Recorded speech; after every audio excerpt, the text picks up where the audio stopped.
of the physicians and the collectivization of the patients. And fortunately, it is able to celebrate the salvation, the way to get out of all of this, and that is, in my judgment, the health savings accounts and the other attempts to bring medicine to the modern age of capitalism, namely to exchange value for value and to have people pay cash for the best of the best if they want it, and to pay less cash if they want to be more stringent in their own control of their money and their own control of their bodies. But basically, I maintain, let people choose, let individuals make decisions on what is most important to their lives, and that affects, therefore, their deaths.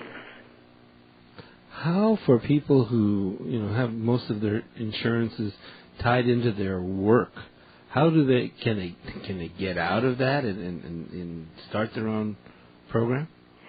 Yes, they can. Now there are we've now gone to about 1,200,000 of these new health savings accounts.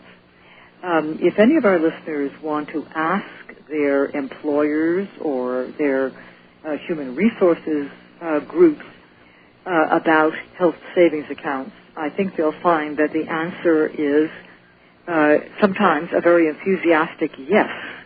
For instance, if you now have, whoever is listening, if you now have a medical insurance through your employer, or for that matter, if you're self-employed and you have established medical and health insurance, what I recommend is that you ask the employer, or you just ask yourself, to go from whatever you've got to a health savings account.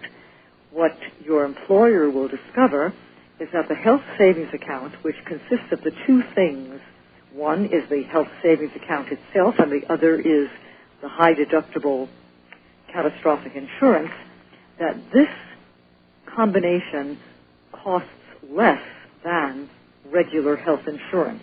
Can you, because, sometimes we have to hear things a couple of times before it soaks in. One more time. Sure.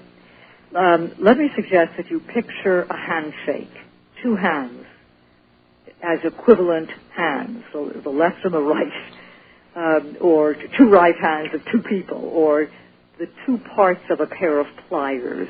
Whatever you're picturing, make the two hands or the two parts of the instrument equal. One represents the health savings account itself. It's your money, and let's just for the sake of discussion put in that savings account $3,000 for an individual. We'll put in $5,000 or more for a family, but let's put in $3,000 for an individual. The other hand, exactly equal, represents the high deductible catastrophic insurance policy in which the deduction, the high deductible, is $3,000. So you've got $3,000 in your health savings account and $3,000 as a deductible in the insurance. And they work together as if in this benevolent handshake the two hands are holding one another in a good, faithful, and friendly grasp. You use, for whatever you want to have your examinations, you want to buy your medication, you say you prefer acupuncture as opposed to a particular type of medication. That's your choice. You buy whatever you want with your health savings account money. It's your choice, it's your body, it's your life. But if you've got a really serious problem, and we'll call that something that costs more than the $3,000 that you've got in the account, then your insurance kicks in and takes over. Most healthy people actually spend less than $1,000 in actual money on their health per year.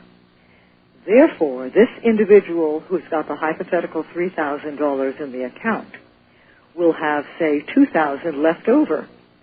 That rolls over to the next year as if it were an IRA account. If the individual is employed, then the next year the employer puts in, or you yourself as the self-employed put in another $3,000, and now you've got $5,000 in the account. Mm-hmm. Again, it's your account. You can invest it prudently. Merrill Lynch, Mellon Bank, many of the big banks and the investment houses now are handling these because they recognize that they're starting out with a very small amount of money now. But just as the IRAs started with very few thousands, IRAs now are billion-dollar investments. So, too, the health savings accounts, the HSAs, will become so if we handle them correctly. And therefore, anyone today who is employed and gets medical benefits can get an HSA, presupposing the employer wants to offer this. And most employers are thrilled to offer them because they are so clever. They don't cost more, they generally cost less, but they give the individual freedom. They give the individual individuality, which is wonderful, as opposed to the individual becoming just a mere group member.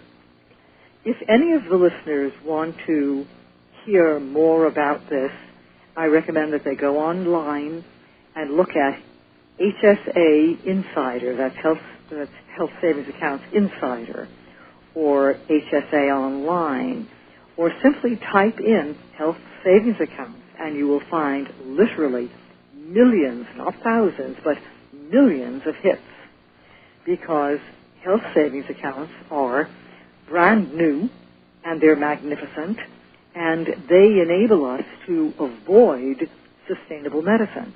They give us control. They give us the right to choose what shall be done or not done to our bodies. That's a beautiful thing.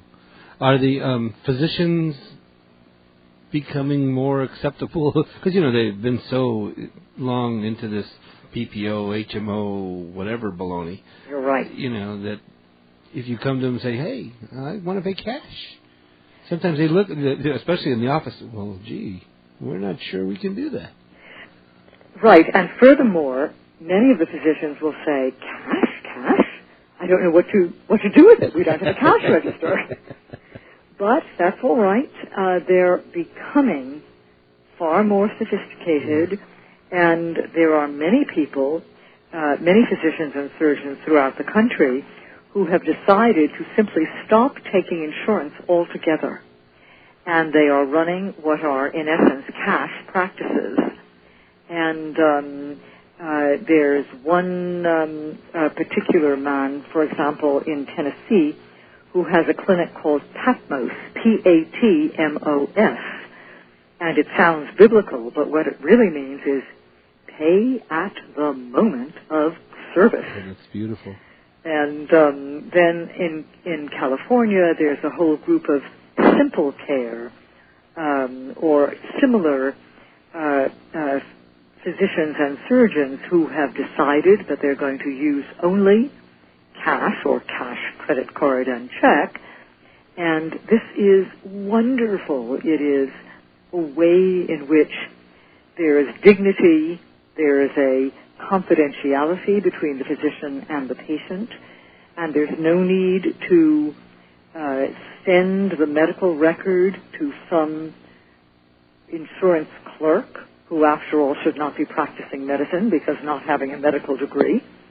And there is a mature and very impressive respect and dignity among the physicians and surgeons and their patients when there is this exchange of value for value. I'm thrilled with it. Well, I want to thank you for taking the time and the awesome work that you're doing. And that was the highlight of the whole conference for me, was to meet you. Thank you. You're just doing some wonderful work, and I want to thank you. And I hope you'll come back and let us know what's going on.